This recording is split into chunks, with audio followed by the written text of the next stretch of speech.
আমাদের প্রভু এক নবীর উম্মত, জীবন বিধান ওই শিবানী কোরআন।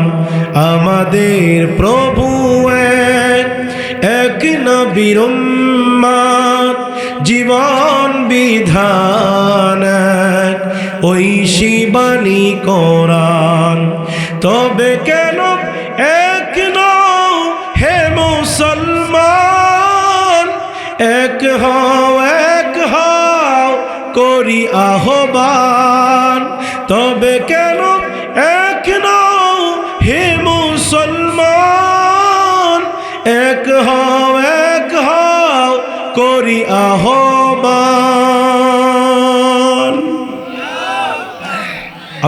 আলোচনার শুরুতে জানতে চাচ্ছি, চাঁপাইনবাবগঞ্জবাসী কেমন আছেন আপনারা? আওয়াজ দিয়ে বলেন, কেমন আছেন আপনারা? আপনাদের এই কণ্ঠের আওয়াজ প্রমাণ করবে আগামীর বাংলাদেশ কোরআনের বাংলাদেশ।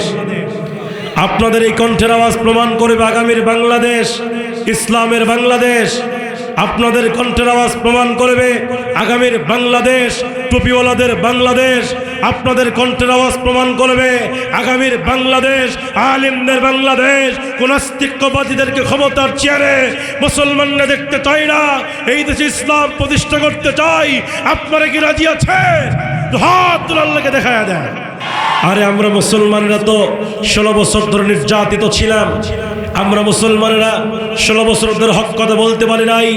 আমরা মুসলমানেরা হকের আওয়াজ বুলন্দ করলে একদল নাস্তিকার বেঈমানরা এসে মুসলমানদের মাইক কেড়ে নিত। কোরআনের মাহফিলগুলোকে 144 ধারা জারি করে 140 ভোট জারি করে তাফসীর মাহফিলগুলোকে বন্ধ করত। ও চাঁপাইনবাবগঞ্জের মুসলমান, আপনাদেরকে নিয়ে বলতে চাই, এই বাংলার জমিনকে নতুন করে গণঅভ্যুত্থান হয়েছে, এই দেশ স্বাধীন হয়েছে। আমরা 1952 সাল দেখি নাই, আমরা 1969 দেখি নাই, আমরা 1971 সাল দেখি নাই, কিন্তু আমরা বাংলার মুসলমান 2024 দেখেছি। 2024-এর গণঅভ্যুত্থান দেখেছি। নতুন করে দিগন্তে সূর্যোদিত হয়েছে।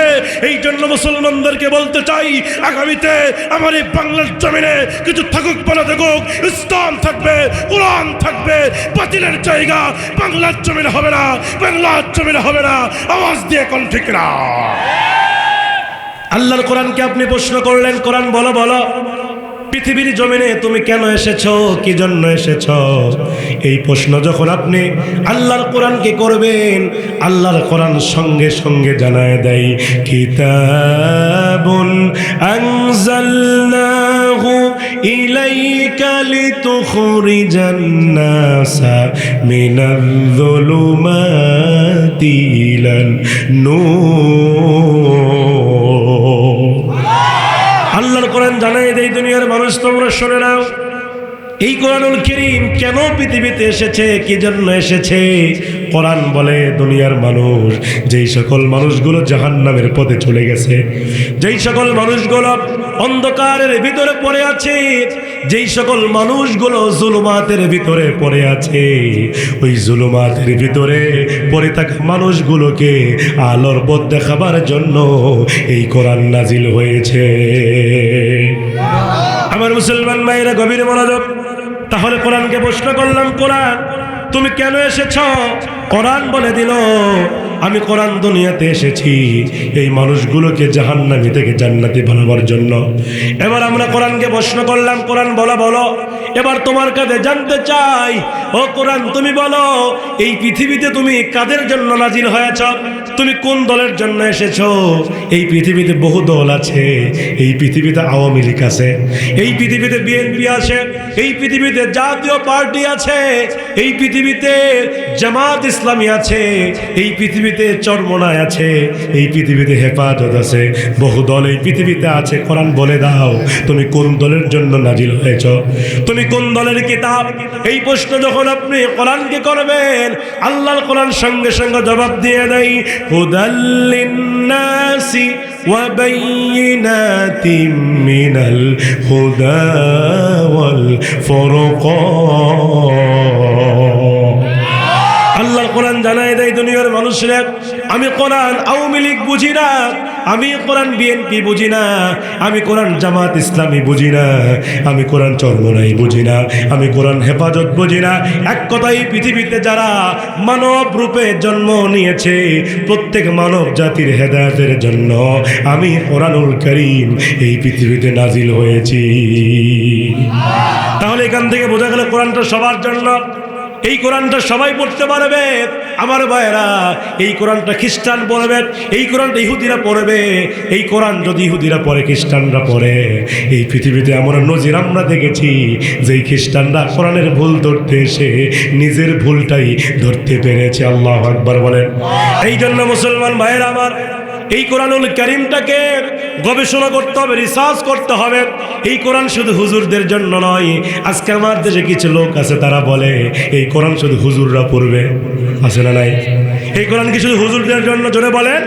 এই কোরআন শুধু আলেমদের জন্য নয়, এই কোরআন তাদের জন্য হুদাল লিন্নাস ওয়া বাইয়িনাতিন মিনাল হুদা ওয়াল ফুরকান।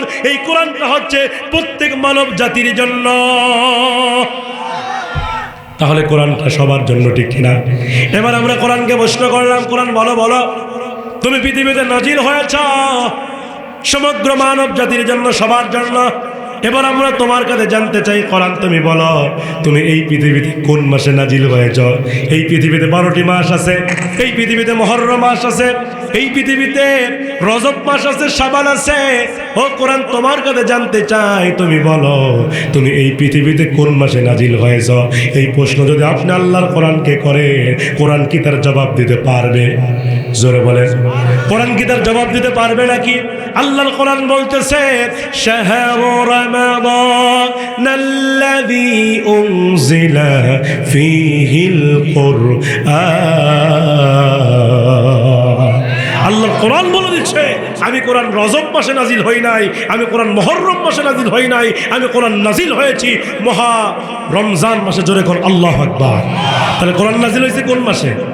জোরে কোন মাসে? কোরআন নাজিল হয়েছে রমজান মাসে। এবার আপনি কোরআনকে প্রশ্ন করেন, কোরআন আমি বুঝলাম তুমি নাজিল হয়েছে রমজান মাসে, তোমার কাছে জানতে চাই, তুমি বলো তুমি এই পৃথিবীতে নাজিল হয়েছ দিনের বেলা নাকি রাতের বেলা? উত্তর দিতে পারবে কিনা? কোরআনকে আপনি প্রশ্ন করেন, কোরআন বলো বলো, তুমি পৃথিবীতে নাজিল হয়েছ দিনের বেলা নাকি রাতের বেলা? আল্লাহর কোরআন সঙ্গে সঙ্গে বলতেছে, ইন্না আনজালনাহু ফি লাইলাতিল কদর। আল্লাহু আকবার বলেন। আল্লাহর কোরআন জানায় দেয়, ও দুনিয়ার মানুষ, আমি কোরআনুল কারীম নাজিল হয়েছি মহিমান্বিত রজনীতে। তাহলে কোরআন নাজিল হয়েছে রাতের বেলা, সেই রাতের নাম কি? লাইলাতুল কদর। লাইলাতুল কদর রাত্রি, যে রাত্রিকে বলা হয় মানুষের ভাগ্য রজনী, যেই রাত্রিতে মানুষের ভাগ্য নির্ধারণ করা হয়। আল্লাহু আকবার বলেন। শুধু তাই নয়, এই রাতের মর্যাদা কত বেশি, এই রাতের দাম কত বেশি। আল্লাহ পাক রাসূলকে লক্ষ্য করে বলেছেন, ওয়ামা আদরাকা মা লাইলাতুল কদর। নবী হে, আপনি কি জানেন লাইলাতুল কদর কি রাত? নবীজি জবাব দিতে পারলেন না। আল্লাহ পাক নিজেই বললেন, লাইলাতুল কদরি খায়রুম মিন আলফি শাহ। লাইলাতুল কদর রজনীর ইবাদত 1000 মাসের চাইতে উত্তম। সুবহানাল্লাহ বলবেন না? যে লাইলাতুল কদর রমজানের শেষের দশকের বেজোর রাতগুলিতে হয়ে থাকে। এজন্য আমি এই কোরআন নাজিল হয়েছে রমজান মাসে, আর রমজান মাসে এই কোরআন নাজিল হবার কারণে রমজানের দাম বেড়েছে না কমেছে? জনগণ বেড়েছে না কমেছে? কারণ রমজান মাসে নাজিল হয়েছে কি? জনগণ নাজিল হয়েছে কি? সেই কোরআনুল কারীম থেকে আমি তেলাওয়াত করেছি সূরাতুল আসর। কোন সূরা? সূরাতুল আসর। আসর শব্দটি আল্লাহ রাব্বুল আলামিন ব্যবহার করেছেন এই সূরা আসরের ভিতরে। আল্লাহ পাক 3টি আয়াত দিয়েছে। কয়টা আয়াত দিয়েছে? 3টি আয়াত দিয়েছেন। এই 3টি আয়াতে কারিমার ভিতরে আল্লাহ পাক চমৎকার কিছু কথা বলেছেন। আল্লাহ পাক শুরুতেই বলেছেন, ওয়াল আসরি, সময়ের কসম। কিসের কসম? এখন কিসের কসম? এখন আপনার প্রশ্ন করবেন, হুজুর এত জিনিস থাকতে আল্লাহ সময়ের কসম কেন করলেন? আল্লাহ তো চন্দ্রের কসম খাইতে পারতেন, আল্লাহ তো সূর্যের কসম খাইতে পারতেন, জমিনের কসম খাইতে পারতেন, আসমানের কসম খাইতে পারতেন।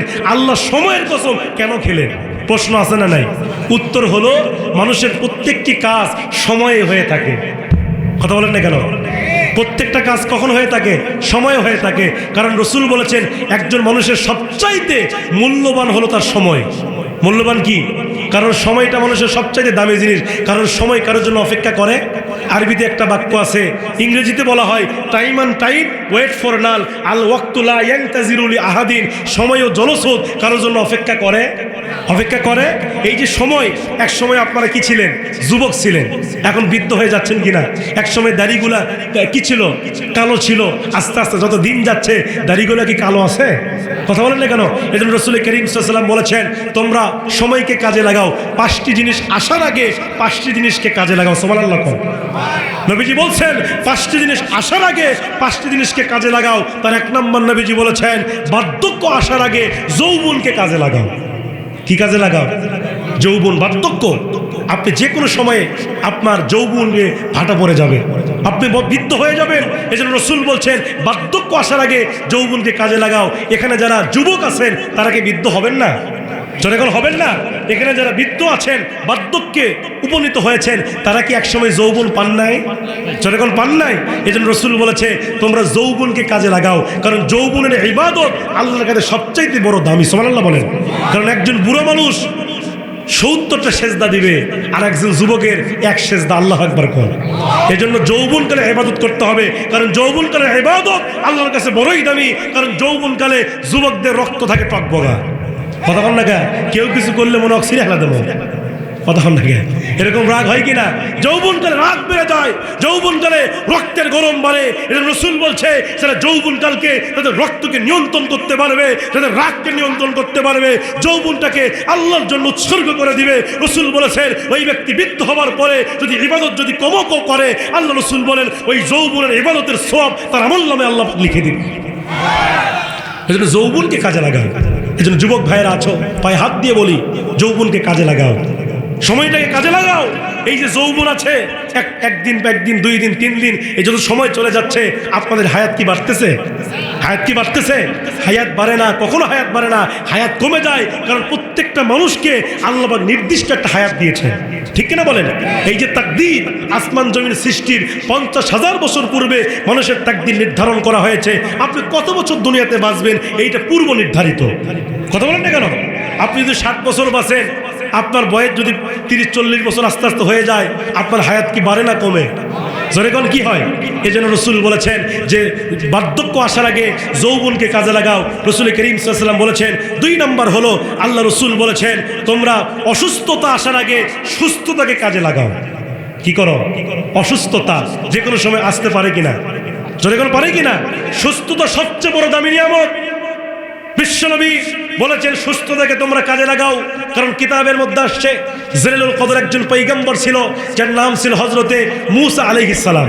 নাম কি বললাম? হযরতে মূসা আলাইহিস সালাম। তার জীবনে পড়ে দেখেন এই মূসা আলাইহিস সালাম কিন্তু চালাক প্রকৃতির নবী ছিল। রাসূল করিম সাল্লাল্লাহু আলাইহি ওয়াসাল্লাম বলেছেন এই পৃথিবীতে 2 জন নবী সবচেয়ে বেশি চালাক ছিল। তাদের 1 নম্বর ছিল হযরতে সুলাইমান আলাইহিস সালাম, আর 2 নম্বর ছিল হযরতে মূসা আলাইহিস সালাম। এই মূসা আলাইহিস সালাম কিন্তু তিনি আল্লাহর সঙ্গে প্রত্যেকদিন কথা বলতেন। এজন্য মূসাকে আল্লাহ বলেছেন কালিমুল্লাহ। কি বলেছেন? কালিমুল্লাহ। মূসা আলাইহিস সালাম তুর পাহাড়ে আল্লাহর সঙ্গে প্রত্যেকদিন কথা বলে। একদিন আল্লাহর সঙ্গে কথা বলতে গিয়া হযরতে মূসা আলাইহিস সালাম আল্লাহকে ডেকে বলছেন, আল্লাহ আমি মূসা যদি আল্লাহ হইতাম আর আপনি আল্লাহ যদি মূসা হইতেন, আপনি আমার কাছে কি চাইতেন? আল্লাহ ডাক দিয়ে বলে, এ মূসা তুই যতই বড় চালাক হোস না কেন, তুই কোনোদিন আল্লাহ হতে পারবি না। মূসা ডাক ডাক আল্লাহ আপনি যতই বড় আল্লাহ হন না কেন, আপনিও মূসা হতে পারবেন না। আল্লাহু আকবার কর। সেই মূসা ডাক দিয়ে বলছে, আল্লাহ আমি আপনার কাছে জানতে চাই, আপনি বলেন আমি মূসা যদি আল্লাহ হইতাম আর আপনি আল্লাহ যদি মূসা হইতেন, তাহলে আপনি আমার কাছে কি চাইতেন?